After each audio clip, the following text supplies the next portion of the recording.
The FBI announced today that, and we can confirm that North Korea engaged in this attack.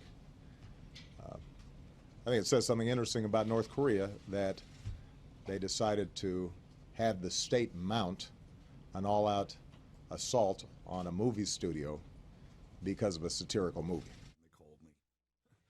President Obama talking about the Sony hacking scandal, though the implication is the government of North Korea is to blame. But the truth is we really don't know who is behind the Sony hacking.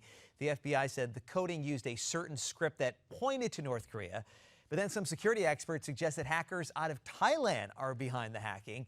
Here to help sort everything out, Paul Henry, security and forensics expert, senior instructor for the SANS Institute. By the way, SANS stands for System Administration Audit Networking 7 Security Institute. And Paul, thank you so much for joining us. I'm glad I got that acronym right? That was a long one. Let's talk about, this is kind of a whodunit, a real investigation going on. The government seems fairly confident it's North Korea. Are you confident it was the North Koreans? Not as yet, but I don't have the level of intelligence that, of course, government has to look at. There's been a lot of speculation as to specifically who was involved. I do think there was perhaps some involvement by the North Koreans, but we really just don't know. We just don't have that evidence in front of us. Someone who just turns the computer on doesn't know a lot about the intricacies of code.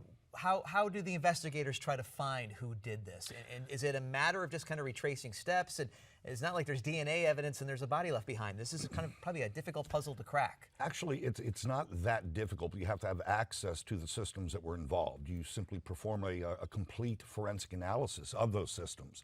Now, with respect to the code itself, yes, the FBI has indicated that they found code involved in the attack that had been used by the Koreans before the North Koreans. The problem, though, is that software is available for anyone to use on the public internet. So anyone effectively could have had access to the code and use that specific code. Now, more importantly, there were IP addresses hard-coded in the code itself. You know, the FBI has claimed that this, again, points the finger at North Korea. The problem is that the IP addresses were for open proxies that anyone, again, could have accessed. So we really just don't know. Do you believe this is one of the big first strikes? It's almost in some ways like the cyber Pearl Harbor, if we can make a comparison. Do you feel like we're just going to see more and more of these cyber attacks? Well, I think we absolutely are going to see more. As the Sony attack was, we'll just say, getting talked about in the news, there was another attack over in Germany. A steel mill was attacked, and physical damage was caused at the steel mill by the cyber attack. I think our critical infrastructure is absolutely at risk, and yeah, I think we're going to see more of the same. John McCain has called this kind of a totally new form of warfare. You've been preparing for this. This is your career. You know a lot about this. Do you anticipate that more governments are going to try to take out, whether it's the blueprints behind a nuclear power plant or the electric grid? Is this something that you think we're going to see private hackers get involved with, or we could see governments attacking other governments? We're seeing it already. There are a number of things that have gone on in the last couple of years that have been tied back to nation states. You know, if you look at hacking overall and how it's evolved, you know, originally it was script kiddies trying to show off their skills from mom and dad's basement. Cyber criminals got involved as soon as they discovered they can make money with it, and now governments are getting involved because it's you know, it's cheaper to send bytes than to, you know, send bullets, we'll say. You mentioned kids in basements. I kind of think back of that Matthew Broderick War Games movie, you know, talking about taking out NORAD's defense computer. This is something, though, that the U.S. government has been preparing for a long time. I imagine there are systems in place. They're ready for this, right? Well, let's hope they are. Everyone is preparing, but at the same time, we're all preparing. Things are evolving. Unfortunately, a majority of the defenses that we're using today to protect our networks have not kept up with the threats themselves.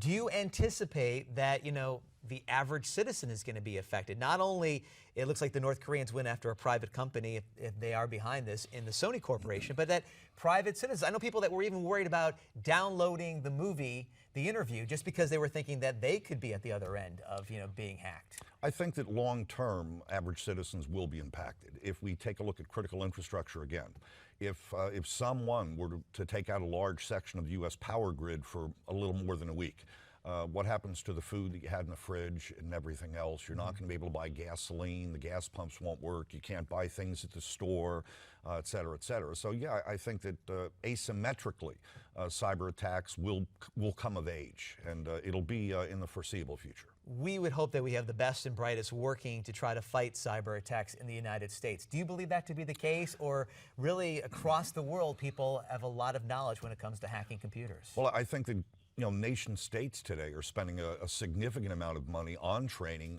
building out their own cyber armies. And of course, yes, I would have to assume that the United States is making the same level of investment.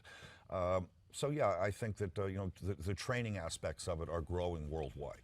Paul Henry is joining us right here on Midpoint. A lot to get to. I know many of you have concerns and questions. Paul's going to join us for another segment. What happens, for example, about Wall Street? How can we protect the financial sector?